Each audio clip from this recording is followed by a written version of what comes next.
Vibe coding has become the newest thing in every single industry, but instead of vibe coding full apps, the biggest payback for me has been writing Google Ads scripts. I used to say that Google Ads scripts was a waste of time. I still stand by that claim when I said it back then, but honestly, it came from me not being able to code myself, so writing a script would take forever.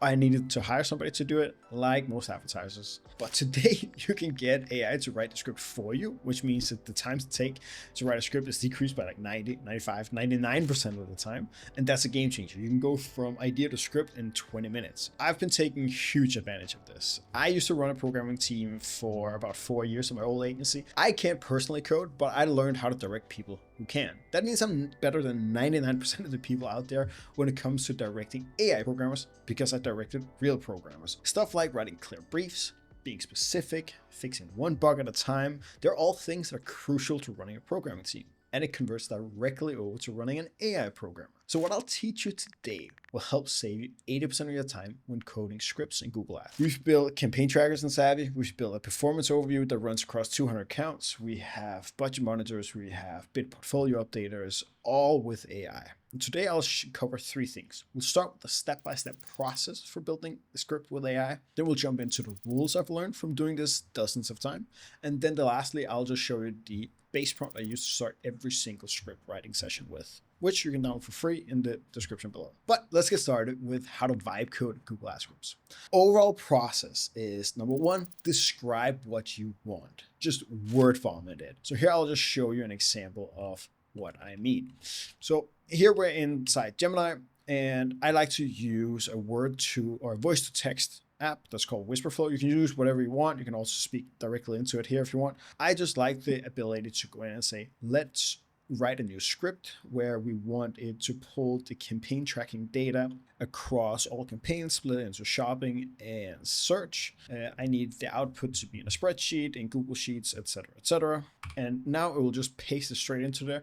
And that's what I mean here. The more context you can give it, the better. Number 2 step is to ask the AI to write a plan. Don't ask it to write a script. Ask it to write a plan. I would like the first step to be that you write a plan for how you will create this script and what questions do you have for me. So before you start doing anything, that's what you do. And then just start hit canvas, because it's good that we get it out there. After this step, you have a decision to make basically. You want to either script it, go straight into the script if all this sounds good to you, or if it's a more complicated script, like say you have a script that reads and writes, if you have a script that does multiple things, then just separate the plan into chunks and say, where should we start? Or if it's simple enough, just write the entire script in one go. 4th step is to test it. Once you have the script, you then want to make sure that you limit the testing so you can do it super fast. And again, I'll go into more detail about this later, but limit it to one account. So if we look at this script here, we have a product disapproval tracker. This runs across 12 different accounts. When I run it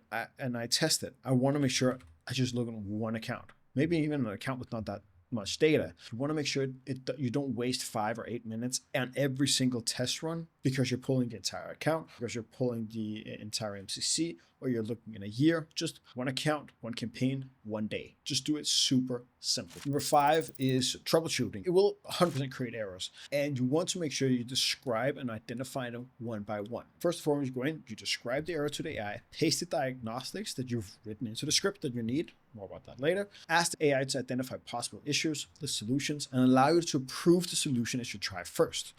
But it's very, very important here. Do this one by one. Don't try to multitask troubleshooting. It never, ever works. Number 6 is, once you have a functional script that works, ask the AI to speed it up. Ask it to identify parts of the script that can be done faster, and then test that. Sometimes you can shave 50 or 80% off the execution time, which might be meaningless when they run overnight and you don't notice them. But if you ever have to preview it, run it by yourself an extra time, then it's super nice that you don't have to sit and wait 4 minutes, but you just have to wait 30 seconds. The 7th and last step is to document this. Ask the AI to summarize the script. What does the script do? How do you set it up?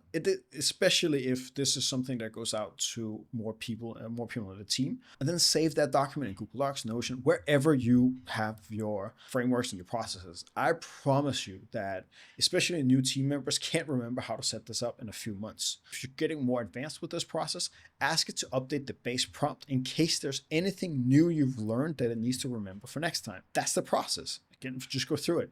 You make sure you describe what you want in as much context as possible. You ask the AI to write a plan, then you ask it to separate the plan into chunks, or you can just go straight to writing the entire script. Once you have a script, you test it. One account, one campaign, one day. Then you troubleshoot the errors one by one. Then you speed it up, and then you go over and you document and save it, and then you can easily pick it up and improve it. That's the process. Now, let me share you the rules I've learned that make each of these steps go much smoother. Before you get started, define the script. I like to write, like I said before I can do the word vomit, I can do the context, just go into as much detail as possible. The old rule was saying that how can you direct somebody to go somewhere if you don't know where you're going? So get as much definition as context into what you want the script to do and be precise. Spending 10 to 20 minutes here really save you a lot of time instead of just going in, hey, I need something that updates these ads once in a while. Be specific. Then I want to make sure that before you even start coding anything, you start with only doing reporting scripts. Don't create scripts that actually make changes in accounts. They're just too dangerous. Before you get started, I also want you to confirm what you want is even possible via the API. So if you have a description of what you want, open a chat window, say it's a Google Ads expert, and then say, what parts of this is even possible? What should we pull in? Is this something that's not possible to do with a Google script? Be very devil's advocate on this. Assume I don't know anything. I have spent hours upon hours creating something that doesn't work. Let me give you an example. I had this bid portfolio updater, which goes in and pulls out the data, and then we can push an update to the max bid limit. We can update the target ROAS across multiple accounts, multiple bid portfolios is something that was really, really helpful to us. But I wanted to make this even better. And so I created a script that would pull all the information. That's what you're seeing here in these windows, pull all the information. And then I actually wanted to go in and look at, okay, should this be updated? And if it should be updated, then the script went in and pulled it. So it just ran once a day, and I never had to click buttons myself and stuff like that. But it kept failing and uploading the change I requested. I have this functionality works through an N8N workflow already. So I had the payload confirmed that it could work through the API, but I just couldn't get it to work through the script. After 2 hours of trying to figure out why it didn't work, I just had to give up. It kept telling me that it could actually do it, and it just needs to make just another small change, but it didn't work, and it was because you can't make changes to bid portfolio strategies through a script.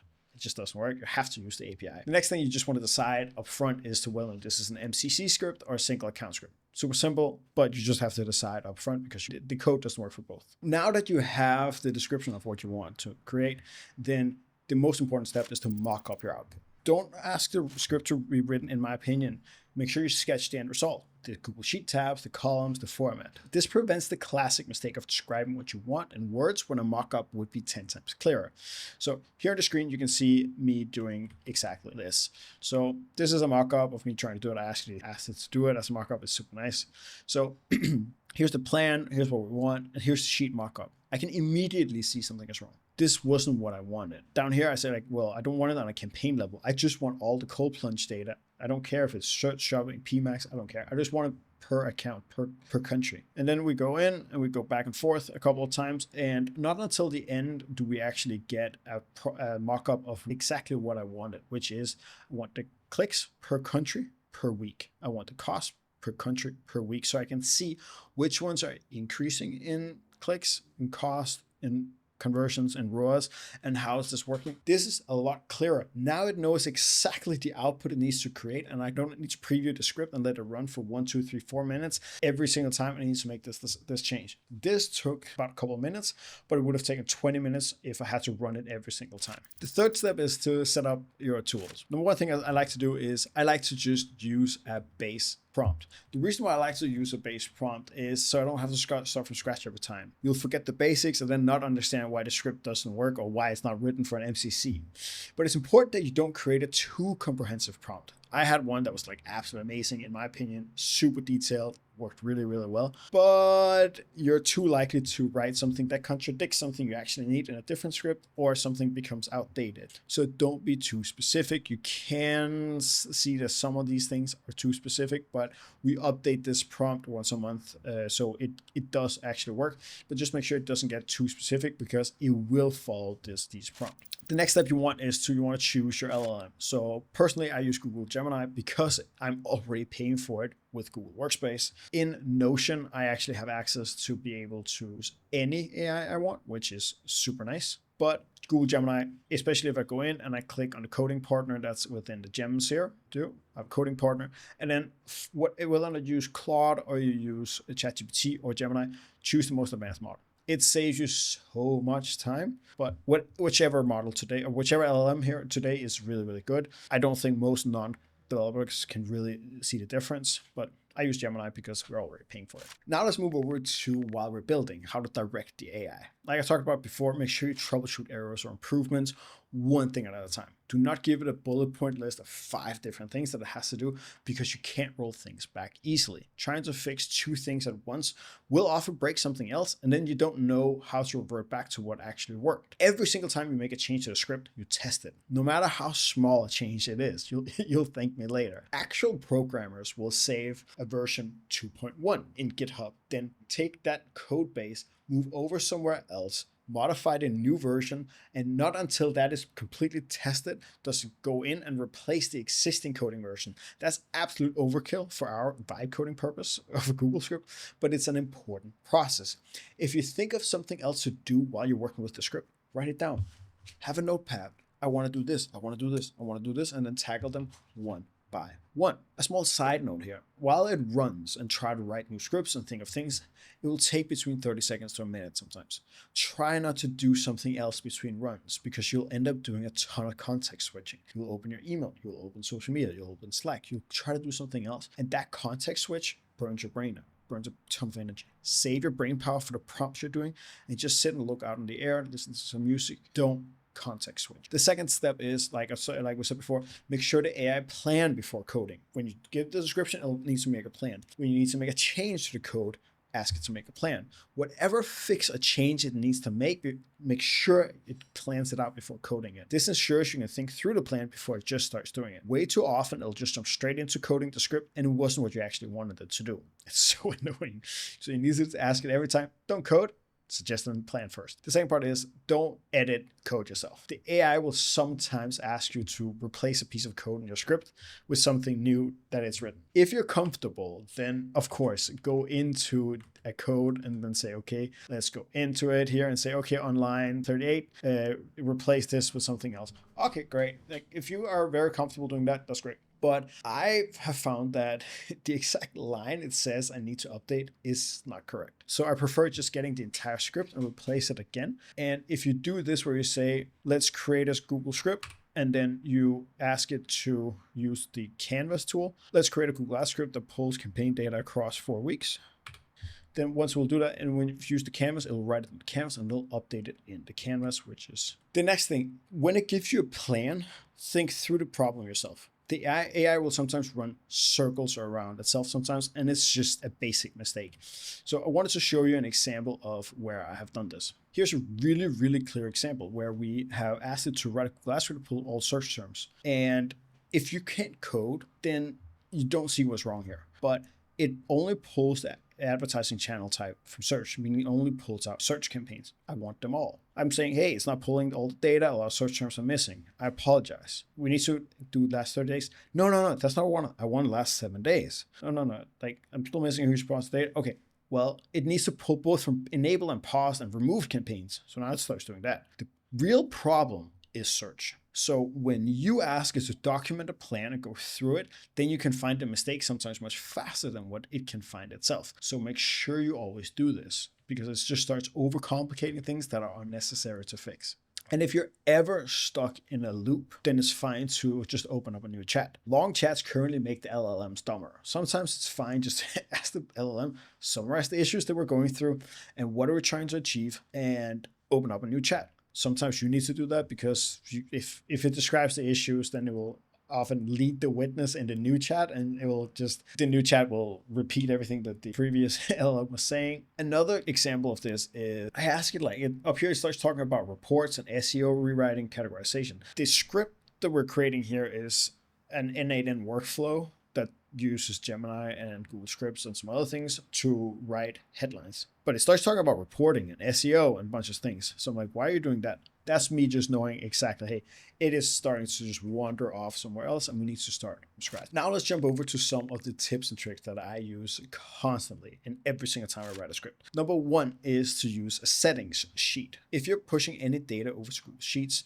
having a tab where you have the settings that you use instead of hard coding it into the script it's a huge time saver for your entire team and for yourself. Here you can see we have a small script over here. We have a script here where we have the settings. There, now you can see it. We have a settings here.